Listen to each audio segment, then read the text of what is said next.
Hey guys, it's your boy Lil Crook, and guess what? Yes, sir, I'm back with another video. I hope you guys enjoy this one. I'm doing a I am going on a rampage on my boy George. If you don't know who George Carlin is, we're gonna put some respect on his name today, right? I already did 2 videos. The last one was kind of choppy. He had some ads that just popped out of nowhere that kind of messed my whole video up. I have to do a little more editing than that, so I wanted to come back so I can give you guys who actually really asked me. From a while ago to do a few more of his videos.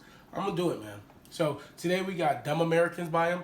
Let's go check the video out. Make sure you roll up a fatty, get you a snack, and if you don't, you know what I'm saying, get you a little water. Boy, you might be here. We're gonna be here for about 10 minutes, 10, 12 minutes, my boy. Come on. But say what you want about America, land of the free, home of the brave. We got some dumbass motherfuckers floating around this country. Dumbass motherfuckers, you know? Yeah. I'm a little sick, so please forgive me if I... Now, obviously, that doesn't include this audience. I understand that. You seem intelligent and perceptive, but the rest of them, holy jumping fucking shitballs. Dumber than a second coat of paint. And this ain't just ranting and raving. This ain't just blowing off steam. I got a little evidence to support my claim. It just seems to me, that only a really low IQ population could have taken this beautiful continent, this magnificent American landscape that we inherited. Well, actually, we stole it from the Mexicans and the Indians, but hey, it was nice when we stole it. It looked pretty good. It was pristine. Paradise. Have you seen it lately? Have you taken a good look at it lately? It's fucking embarrassing. Only a nation of unenlightened half-wits could have taken this beautiful place and turned it into what it is today, a shopping mall. A big fucking shopping mall. You know that? For real. That's all you got. That's all you've got here, folks. Mile after mile of mall after mall. Many, many malls. Major malls and mini malls. They put the mini malls in between the major malls. And in between the mini malls, they put the mini marts. And in between the mini marts, you got the car lots, gas stations, muffler shops, laundromats, cheap hotels, fast food joints, strip clubs, and dirty bookstores. America the Beautiful. One big transcontinental commercial cesspool. And how do the people feel about all this? How do the people feel about living in a coast-to-coast shopping mall? Well, they think it's just fucking dandy. They think it is cool as can be because Americans love the mall. They love the mall. That's where they get to satisfy their 2 most prominent addictions at the same time: shopping and eating. Millions of semi-conscious Americans, day after day, shuffling through the malls, shopping and eating, especially eating. Americans love to eat. They are fatally attracted to the slow death of fast food.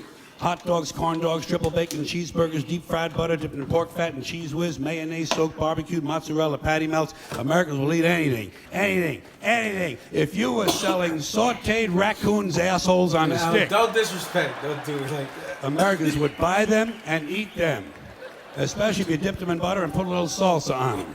Damn. This country is big time, pig time. Forget the bald eagle. You know what the national emblem of this country ought to be? A big bowl of macaroni and cheese. Damn. A big bowl, because everything in this country is king size. King size, extra large, and super jumbo. Especially the fucking people. Have you seen some of the people in this country? Have you taken a good look at some of these big fat motherfuckers walking around? Big fat motherfuckers. Damn. Oh my God. Huge piles of redundant protoplasm lumbering through the malls like a fleet of interstate buses. The people in this country are immense, massive bellies, monstrous thighs, and big fat fucking asses. And if you stand there for a minute and you look at one of them, you begin to wonder, how does this woman take a shit? How does she shit? And even more frightening, how does she wipe her ass? Oh, shit. Can she even locate her asshole? She must require assistance. Oh, my God. Are paramedics trained in this field? And standing right next to her, of course, with a plate full of nachos and a mouthful of pie is her clueless fucking husband, Joe Sixpack. With his monstrous swollen beer belly hanging dangerously out over his belt buckle, this guy ain't seen his dick since the Nixon administration. And if you stand there and you look at the two of them, you begin to wonder to yourself, do these people fuck? Damn, bro. Is this man actually capable of fucking this woman? Don't do that like It doesn't seem structurally possible that these two people could achieve penetration. Maybe they're in that Cirque du Soleil or something. Telling you, the people in this country are every one of them is 50 pounds overweight. They are gargantuan. And in the summertime, God help us, in the summertime, they all want to wear short pants. Oh, my God. Jesus, Lord, protector of all that is good and holy, deliver me from fat people in short pants. They all got short pants, big bellies, fat thighs, and dumb kids. Short pants, big bellies, fat thighs, and dumb kids. Every one of them's got two dumb-ass kids with them. And the whole family is wearing T-shirts, and every one of them's got the same T-shirt. I'm with stupid. Apparently in this country, the stupids are an extended family. And besides wearing them T-shirts, every one of the family's got on a backpack. They got a backpack strapped to their back so they can carry around lots of stupid shit. Damn, And the reason they got to carry their stupid shit strapped to their backs is because their hands must remain free at all times to hold food. Damn. And to get that food up to the mouth where it gets shoveled in with all the rest of the disgusting shit they ate that day. And another reason for the backpacks is these people are going to buy even more stupid shit. They ain't got enough stupid shit at home. They just had a stupid shit sale. They ain't going to buy more. They're going to go out in the parking lot and stuff this stuff into the big, fat, ugly, oversized SUV that's got plenty of room in it. Plenty of room in it for stupid shit and lots of room left over for these big, fat, ugly motherfuckers to get them home. Stopping, of course, for jelly roll and fried dough. These people are efficient, professional, compulsive consumers. It's their civic duty. Consumption. It's the new national pastime. Fuck baseball. It's consumption. The only true, lasting American value that's left, buying things. Buying things. People spending money they don't have on things they don't need. Money they don't have on things they don't need. So they can max out their credit cards and spend the rest of their lives paying 18% interest on something that costs $12.50. And they didn't like it when they got it home anyway. Not too bright, folks. Not too fucking bright.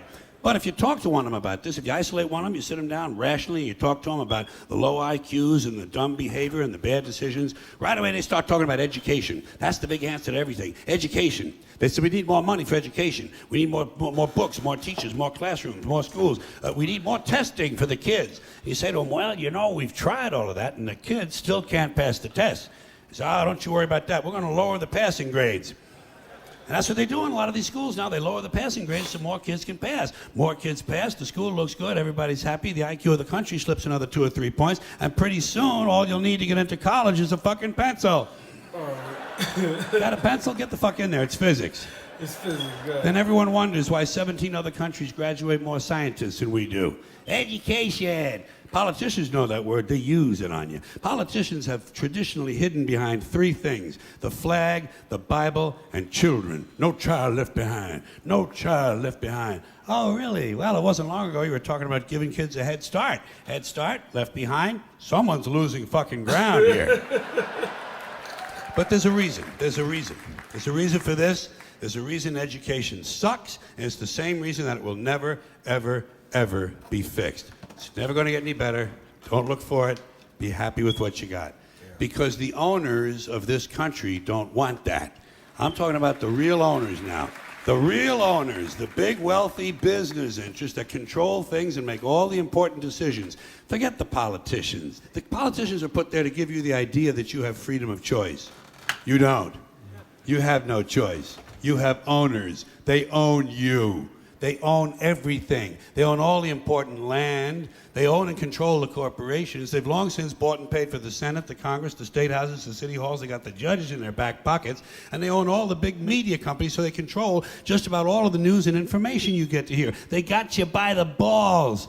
They spend billions of dollars every year lobbying to get what they want. Well, we know what they want. They want more for themselves and less for everybody else. But I'll tell you what they don't want. They don't want a population of citizens capable of critical thinking. They don't want well-informed, well-educated people capable of critical thinking. They're not interested in that. That doesn't help them. That's against their interests. Real shit. That's right.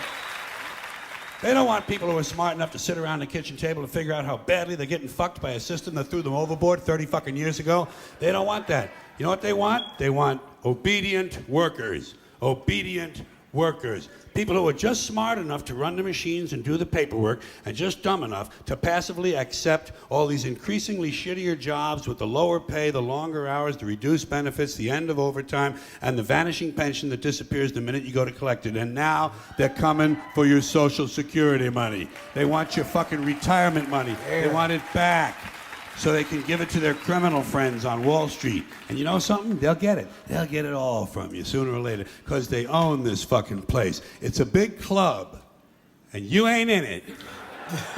You and I are not in the big club. And by the way, it's the same big club they used to beat you over the head with all day long when they tell you what to believe. All day long, beating you over the head in their media, telling you what to believe, what to think, and what to buy. The table is tilted, folks. The game is rigged. And nobody seems to notice. Nobody seems to care. Good, honest, hard-working people, white collar, blue collar, doesn't matter what color shirt you have on. Good, honest, hard-working people continue. These are people of modest means. Continue to elect these rich cocksuckers who don't give a fuck about them. They don't give a fuck about you. They don't give a fuck about you. They don't care about you at all. At all. At all. Man, you know? And nobody seems to notice, nobody seems to care. That's what the owners count on, the fact that Americans will probably remain willfully ignorant of the big red, white, and blue dick that's being jammed up their assholes every day. Because the owners of this country know the truth. It's called the American dream, because you have to be asleep to believe it. Damn, boy, that boy be spitting, boy. That boy be spitting. You guys let me know what you feel about that one. For me, you know, like I said before, all the time, man. It gives you. It's not always about jokes or comedians. I feel like they are the last group that is able to tell you unfiltered truth. You know what I'm saying? Like, we always look for news and stuff to tell us the truth, but we all know sometimes this thing is all made up. Sometimes, and sometimes it's not. Sometimes they, but I think comedians are the last group that can actually tell you the truth and not give a fuck about how you feel. Like he did. He's not he's not into not hurting your feelings because the shoe fits. If the shoe fits, it's gonna hurt a little bit. That's why I like his comedy, man. Him, Dave Chappelle.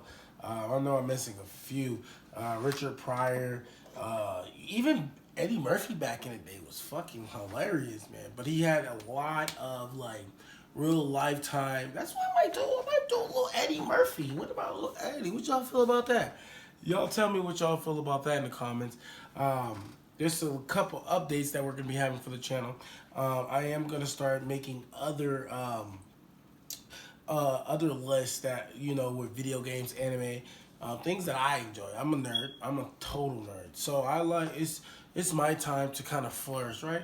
We all been nerds in playing video games and playing Yu-Gi-Oh! Or Pokemon, whatever you was into. If it was Dungeons and Dragons, that was you. But now it's our time, and I feel like I'm going to go ahead and take advantage of it, right? I got the viewers. Let's go. So tell me what you're maybe interested in seeing in the channel as it grows. Again, guys, I do appreciate it. Lord Crick out.